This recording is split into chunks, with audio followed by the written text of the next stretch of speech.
शादी की रात मैं दुल्हन बनी बैठी हुई थी कि अचानक लाइट चली गई। लाइट जाते ही मुझे अपनी भाभी की बात याद आ गई। उन्होंने कहा था कि देखना, अपने आप को पसीना मत आने देना, वरना पसीना आते ही तेरा महंगा मेकअप उतर जाएगा और तेरा पति तुझे देखते ही डर जाएगा। लाइट जाते ही यह सब सोचने के बाद मैं बहुत घबरा गई, क्योंकि मैं बहुत काली थी। रवि से मेरी मुलाकात फेसबुक पर हुई थी। हम दोनों रोज़ फ़ोन पर बातें करते करते एक दूसरे को पसंद करने लगे। रवि ने जब मेरी तरफ तस्वीर मांगी तो तस्वीर में काला गोरा तो समझ नहीं आता। मेरे नैन नक्श अच्छे थे, इसलिए मेरी तस्वीर बहुत अच्छी आती थी। जब मैंने उसे अपनी तस्वीर भेजी तो वो देखते ही मुझे पसंद कर लिया और कुछ ही दिनों में हमारी शादी हो गई। शादी की रात में दुल्हन बनी बैठी हुई मन ही मन में घबरा रही थी कि अगर मेरा मेकअप उतर गया तो रवि कहीं मुझे देखते ही मुझे छोड़ ना दे। इसलिए लाइट जाते ही घबराहट की वजह से मैं बाथरूम में चली गई कि लाइट आने के बाद मैं अपने मेकअप को थोड़ा ठीक ठाक कर लूँगी। थोड़ी देर में ही लाइट आ गई और मैं बाथरूम से निकली, पर जब मेरी नज़र अपने पति पर पड़ी तो मेरी जान निकल गई, क्योंकि वह तो मेरा नाम नैना है। मैं दिखने में एकदम काली थी, इसलिए मेरे लिए जो भी रिश्ता आता मेरे काले रंग को देखकर मुझे नापसंद कर देता। इस बात को लेकर मैं और मेरे घर वाले बहुत परेशान रहते कि आखिर मेरी शादी होगी भी कि नहीं होगी। मैं अपनी दोनों बहनों में सबसे सावली थी। मेरी दोनों बहनें मेरे से छोटी थी, पर उनकी शादी हो गई थी। मेरी सावली शकल सूरत की वजह से कोई भी लड़का मुझे पसंद नहीं करता था। लड़के वाले मुझे देखने तो आते, पर देखते ही मुझे नापसंद कर देते थे। अगर मेरी सावली सूरत को ना देखा जाए तो मैं हर चीज़ में आगे थी। अच्छा खाना बना लेती और पढ़ने में भी ठीक थी, पर हमारे समाज में मुझ जैसी लड़कियों की हर खूबी उनकी सावली रंगत में छुप जाती है। मेरे लिए आने वाले हर रिश्ते मेरे मुंह पर ही कह देते कि यह लड़की तो बहुत सावली है। अगर अपनी छोटी बेटी का रिश्ता करना चाहते हैं तो बता दीजिए। वो लोग ये नहीं सोचते कि छोटी सी बातों से मेरे ऊपर क्या गुजरती होगी। लड़के वालों के जाते ही मैं खूब रोती। माँ मुझे बहुत समझाती। धीरे धीरे करके वक्त गुजरता जा रहा था और मेरी उम्र भी निकलती जा रही थी। कुछ दिन बाद मेरे से छोटी मेरी दोनों बहनों की शादी हो गई। मैंने और मेरे घर वालों ने तो मेरी शादी की उम्मीद ही छोड़ दी थी, पर कुछ दिन बाद उम्मीद की किरण तब नज़र आई जब मैंने फेसबुक ओपन किया। फेसबुक पर ही मेरी मुलाकात रवि से हुई थी। रवि दिखने में काफ़ी खूबसूरत थे। मैंने फेसबुक पर उनकी तस्वीर देखी थी। मैंने फेसबुक तो लॉगिन किया था, पर उसमें मेरे नाम के सिवा कुछ नहीं था। मैंने अपनी एक भी पिक्चर फेसबुक पर नहीं डाली थी, पर जब मैंने रवि को फ्रेंड रिक्वेस्ट भेजी तो उन्होंने एक्सेप्ट कर ली। उसके बाद हम दोनों की चैटिंग से बातें होने लगी, तो बातों ही बातों में उन्होंने मुझसे मेरी तस्वीर मांगी। पहले तो मैं तस्वीर भेजने में हिचकिचाहट की, पर जब रवि ने ज़्यादा जिद की तो मैंने मोबाइल की मदद से अपनी तस्वीर को फ़िल्टर कर भेज दी।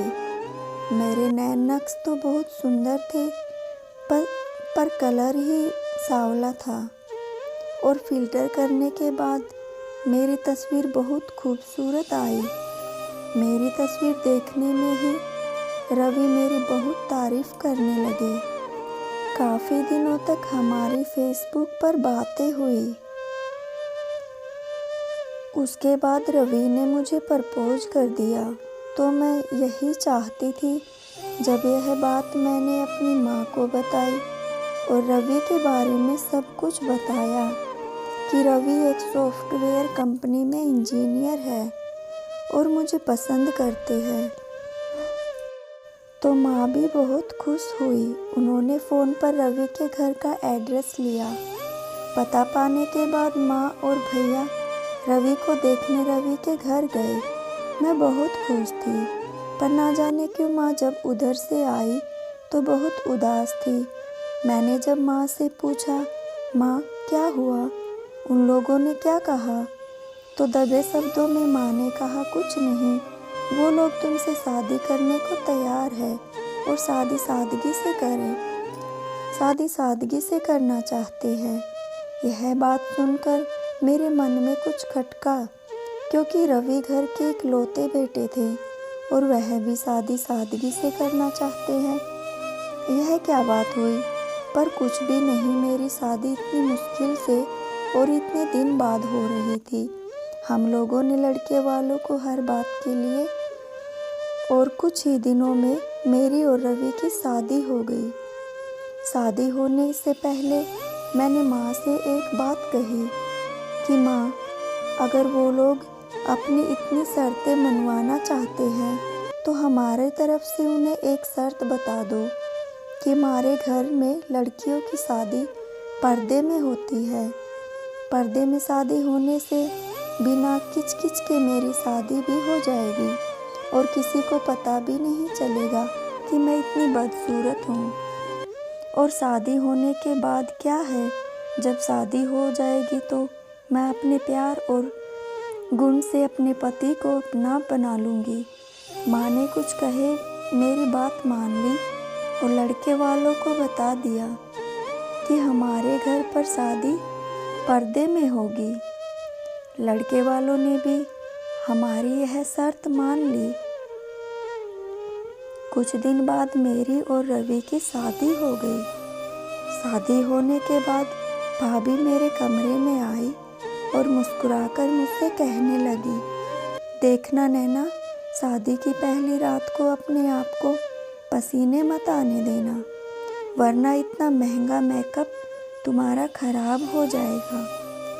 उस वक्त मैंने भाभी की बातों का कोई गौर नहीं किया और दुल्हन बनकर ससुराल चली गई।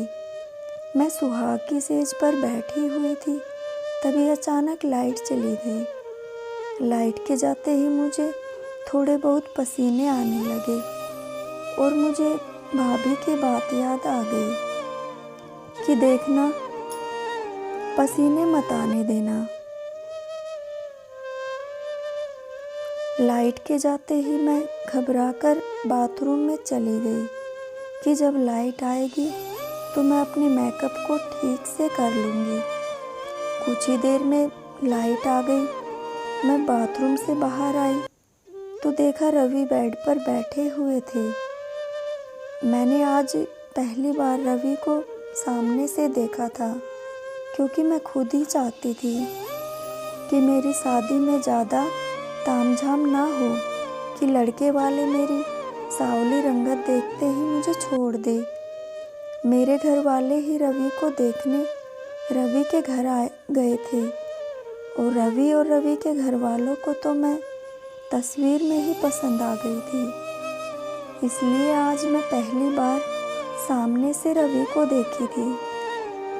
फेसबुक पर मैंने जैसा रवि को देखा था, रवि बिल्कुल वैसे ही थे, एकदम बहुत खूबसूरत। आज सामने से देखी तो उनकी खूबसूरती देखकर मैं थोड़ी घबराई हुई थी कि कहीं वह मेरे सांवले रंग की वजह से मुझे छोड़ ना दे। फिर भी मैंने अपने आप को संभालते हुए उनके पास गई और उनके बगल में जाकर बैठ गई। कुछ वक्त हम दोनों में खामोशी थी। फिर अचानक रवि ने कहा, तुम अपनी तस्वीर से भी ज़्यादा खूबसूरत हो। यही कहते हुए रवि ने मुझे मुंह दिखाई की अंगूठी पहनाई। मैंने पहली बार किसी के मुंह से अपनी तारीफ सुनी थी, और वह भी आज मेरा पति मेरी तारीफ कर रहा था। मैं बहुत खुश थी कि कहीं मेरा मेकअप धुलने के बाद रवि की मोहब्बत कम ना हो जाए। अभी मैं यही सब सोच रही थी, तभी रवि ने कुछ ऐसा कहा कि मेरे होश उड़ गए। उन्होंने कहा, तुम हाथ मुंह धोकर हल्के कपड़े पहन लो। ये भारी भरकम कपड़ों से तुम परेशान हो रही होगी। रवि के इस बातों ने मेरे दिमाग में खलबली मचा कर रख दी कि अब क्या होगा। मैं बहुत घबराई हुई थी, पर रवि बार बार बस यही बोल रहे थे कि जाओ अपने कपड़े चेंज कर लो। मैं ना चाहते हुए भी वॉशरूम में गई और मुंह धोकर एक सिंपल सा कपड़ा पहनकर डरते डरते बाहर आई। पर रवि की बातों ने तो मुझे हैरान करके रख दिया। वह मुझे देखते ही कहने लगे, अब तुम पहले से भी ज़्यादा खूबसूरत लग रही हो। उनकी इस बातों से मैं सोच में पड़ गई कि ये क्या, एक बार भी मेरी काली सूरत के बारे में कुछ नहीं कहा। मैं नहीं तो यह मेरी तारीफ़ें करते जा रहे हैं और मेरी तारीफ़ें करते हुए कह रहे हैं। वो बस मेरी तारीफ़ें किए जा रहे थे और मैं अपनी किस्मत पर हंस रही थी कि भले ही मेरी शादी लेट हुई, पर एक बहुत अच्छे और खूबसूरत इंसान से हुई।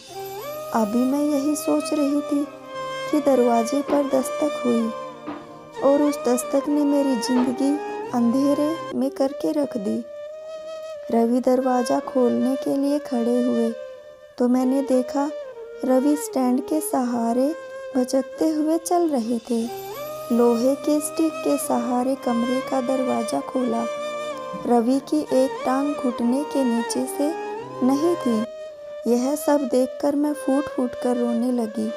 कमरे के बाहर मेरी ननद थी जो दूध लेकर आई थी।